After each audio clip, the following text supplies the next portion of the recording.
a lot of our listeners are interested in like the industrial sector. So whether it's like mining, Yeah. energy, uh, forestry, agriculture. Hmm. So with Otter Co-op, it's a lot in the agriculture, but we'll kind of go into like the petroleum business. Hmm. So you worked, I guess it kind of goes a little bit before when you were with the wholesale unit. Yeah. So for the petroleum sector in itself with Otter Co-op, I guess if you can give a bit, like how did that build up over time? And like we'll get into details on that Yeah. side of the business. One of the things that we are going to talk about today too, I think, is our co-op refinery complex. And Yes. again, this is part of our wholesale business that was, again, started just like most traditional co-ops with 8 farmers that Okay. basically wanted a better deal and wanted to provide something to membership that they could actually sustain. And Okay. again, that started, I believe, in 1935 is when the original refinery was built. Oh, Uh, back. Okay. yeah, this was in Regina, Saskatchewan. And again, it's part of our whole co op network. Mm-hmm. They started out producing 500 barrels a day, right? Our latest tally with some of the upgrades that they've done to this facility is 130,000 barrels a day. Wow. Yeah, So It's come that's a long way. yes. Yeah.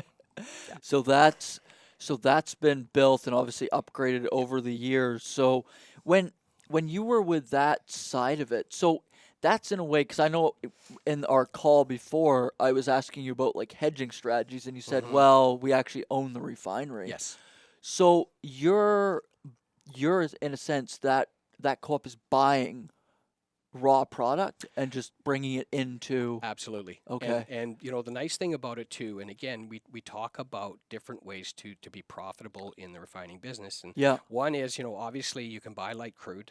It's a lot cheaper to produce the finished product from Okay. from that. Yeah. The other option is to go into heavy crude, which is a little more money. And unless you actually have an upgrader on your refinery, you really can't deal in that kind of product. So there is usually what we call a crack spread between heavy product and light product that Right. is fairly significant. Right. So there's definitely some profit margins that are realized there. Mm-hmm. And again, with the Do you refinery, have the upgrader at your we refinery as have the well? upgrader You at our do. Regina Okay. refinery. Yes, Oh, yes. okay. Yeah. Got it. Again, I can't speak, I guess, with 100% confidence about everything to do with the refinery. Yeah. But again, I can, share what knowledge I do have and what's been Absolutely. shared. But again, it's a great, opportunity for retails. Uh, to basically have that investment structure so that, when they do share in the profits at Federated each year, they can reinvest some of that money in their community, more services, more businesses, lines, whatever, and then share profits as well with customers. So the money all goes back. You mentioned earlier about zero profit. Again, at the end of the year, there aren't one individual or two individuals or 10 individuals for that matter that are Yeah. getting pockets lined, let's put it that way. Right. The money all goes back to the local community, anybody that's invested in the cooperative. So Okay. tremendous opportunity. Yeah, that Yeah. makes a lot of sense. That yeah, it's a definitely a different structure, but you mentioned about like credit unions, and that's getting into the financial sector, which Yep. we Yep. don't really cover on the podcast, but Hmm. it is interesting that this format has been so successful. And it doesn't actually seem to get a lot of focus from like even when I was growing up, you don't hear a lot about it, but there's definitely opportunities for membership. Absolutely. The So I had this one question about Hmm. in the energy sector and agriculture, there's always downturns, and Yes. sometimes they can be brutal. Does that, like having the refinery and even in the agriculture business, when you were with the Federated Co-op, how do you kind of plan for those inevitable downturns? You know, it. We talked a little bit about diversity, Hmm. and I'm going to kind of start out with a little bit of an analogy that you probably have heard this saying: "Don't put all your eggs in one basket." Yeah. That's the one thing I think that's really helped the cooperative movement is that we haven't got everything heavily invested in one particular commodity. Okay. We're always looking to diversify and bring other profit centers into our business. Again, food has been a big, big strength for us. Yeah. Again, I mentioned Calgary Co-op. Sales of $1 billion. Yeah, I that's mean, a lot unreal. of that A lot. is food store and Oh, okay. gas bar convenience stores. So Yeah. there's definitely a lot of opportunity out there. Basically, from a wholesale perspective, we always have peak and valley seasons. Yeah. Again, even with Otter Co-op, we go through our winter period, which is where we have to rely a lot on our other than farmer business, because obviously Yeah. they're going and having their vacations and stuff, Yeah. and getting some downtime. And then, like I said, we get hit usually end of March. Things start to perk up.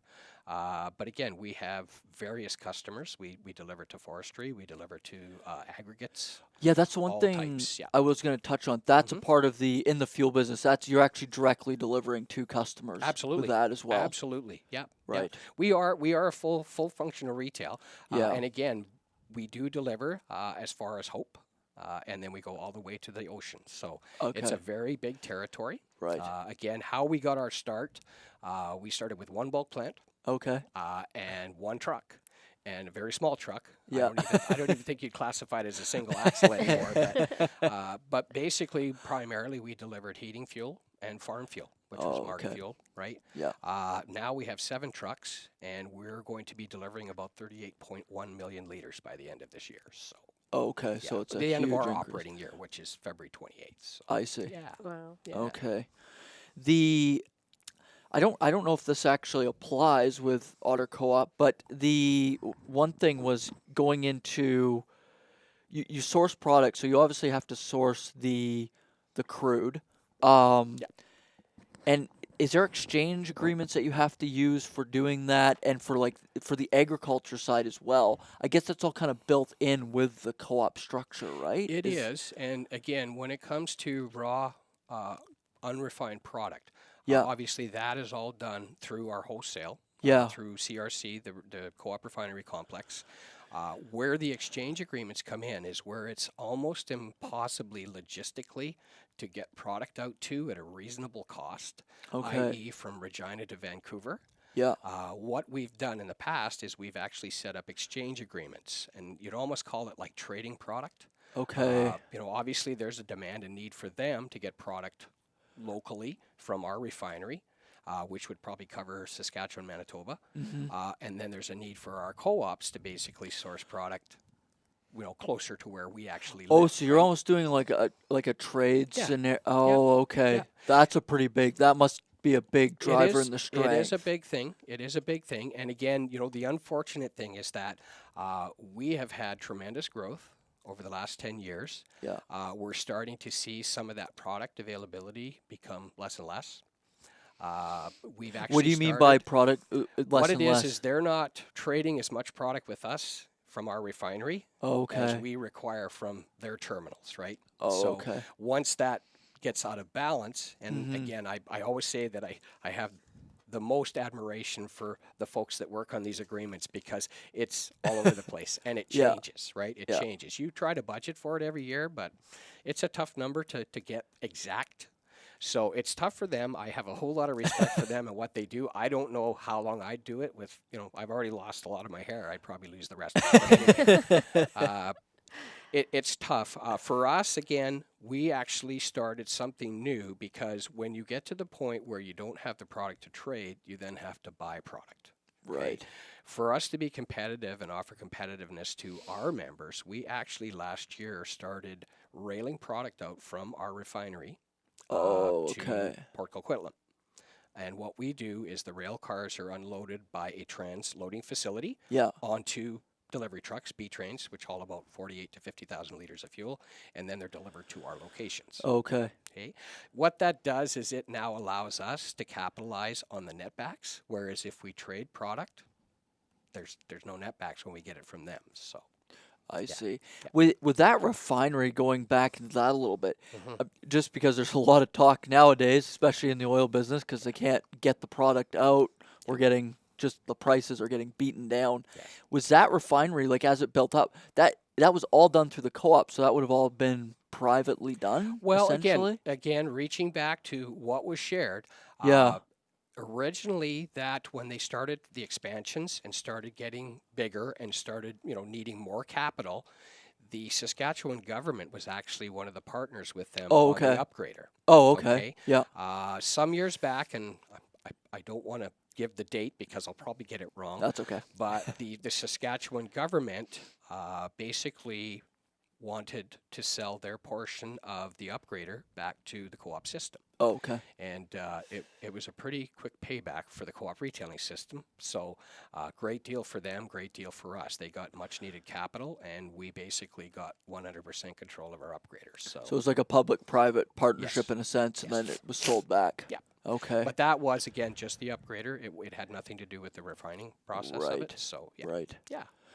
Yeah, it's almost sometimes you think they could maybe add in another one at some point. You know, and again, I'm saying this, biting my tongue, but there certainly have been other opportunities in the refining business that we have looked at. Yeah. Again, it's just long term. When you take a look, is where is fuel going to be? Yeah. 50 years from now. Yeah, And that's the when thing. you look at what it cost us, I mean, our upgrade, I believe it was done back in 2000. I'm guessing here, but 2012 was $3 billion. That Wow. was for an upgrade. Okay, Yeah. a brand new refining facility would probably cost you 15 billion. So Yeah, and that's a lot of money. yeah, and then Yeah, yeah, like you said, in 50 years, where is it yeah, actually going? yeah, I mean, yeah, we're seeing a lot. I mean, I guess, and you're looking at the same thing when you see all this development in the green sector, like yeah, we've got electric vehicles happening or plug-in hybrids. That's lowering that demand. And I think fuel is one of the biggest yeah, drivers. Like yeah, gasoline and diesel are yeah. the biggest drivers. Absolutely. And again, I mean, the incorporation and legislation for us to use ethanol and biodiesel, Yeah. again, slows down demand for the finished product, right? Right. So again, we're always looking for alternative power.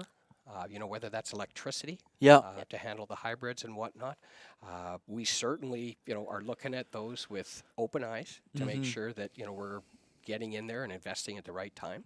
Yeah. It's kind of like computers. You get into it and then it changes 30, 40 times before it, and you never really get the finished product. So, No. yeah, yeah, Interesting. absolutely. Yeah, that's a good the one I'm just trying to see if we've covered all these topics. With efficiencies in that, people like the technology side of all these different Yes. businesses. How has that been used throughout your business, whether it's in the petroleum division or the agriculture sector? Has technology, like you said about getting into computers, they're always changing. Have you seen a big change in efficiencies with the technology side of it? We have, and I mean, there's a tremendous amount of focus every year putting on trying to reduce costs. Okay. The other big push is obviously from an environmental perspective. Again, Measurement Canada, I guess, Environment of BC. Yeah. There's a lot of push from their expectation to say, if you have a spill, there's certain policies and procedures you need to have in place to make sure that it's not going to have long-term consequences or damage. We've seen a big shift. One of the things now, when you go and look in each of the municipalities, there is actually a requirement now that if you have on-site storage, Yeah. you have to submit an environmental plan. You Mm. have to have a dike and liner, and you basically have to have a double-walled tank, Okay. which basically is trying to reduce the amount of risk that's involved if you do have a spill on your property. Oh, Right? okay. With our trucks, again, they're checked annually for meter calibration. Our folks, we also have to go in and have the tanks visually checked, all the tanks, piping, and hoses checked Right. annually to Right. make sure that there's no leaks. The other thing we've gone is from way back in the good old days, handwritten invoices, right? Yeah. Yeah. And meters that were not temperature compensated or or calibrated on a frequent basis. Basically, we now have technology on the trucks that one, it records every single milliliter of fuel that's delivered. Right. It also, we can set it up so that we know which customers we're delivering to. It prints them off an invoice. Everything is temperature corrected, so right from loading to delivering, everything is recorded down to the last milliliter. Right. So it makes us a lot safer.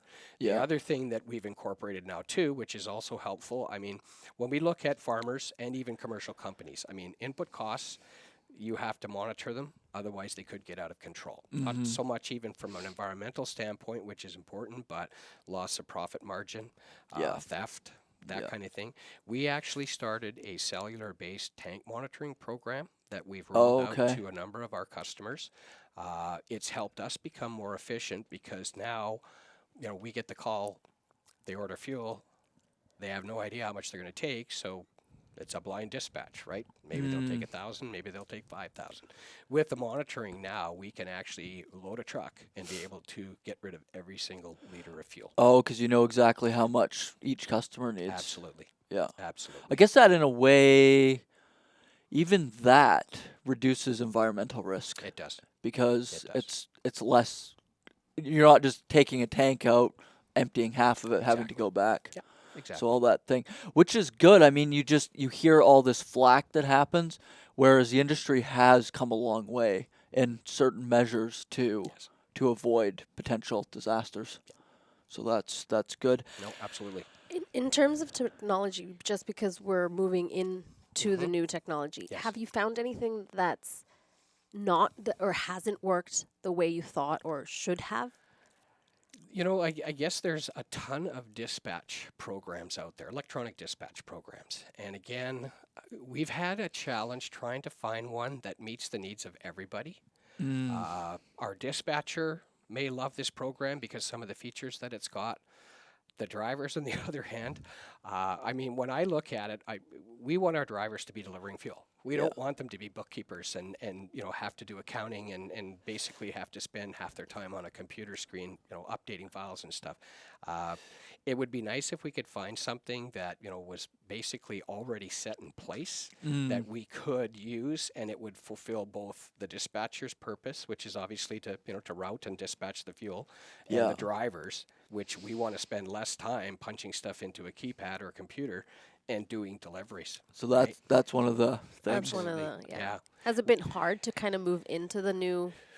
We've tried a couple of different ones on a trial basis, just couldn't seem to get it to work. Okay. The other thing we ran into is that when you have a new driver, like we're trying to get a program that's going to incorporate dispatch, routing, Yeah. and also navigation. Oh, So okay. when you hire a new driver, and I mean, I'll say this honestly, it takes 6 months to a year for a new driver just to get used to the territory.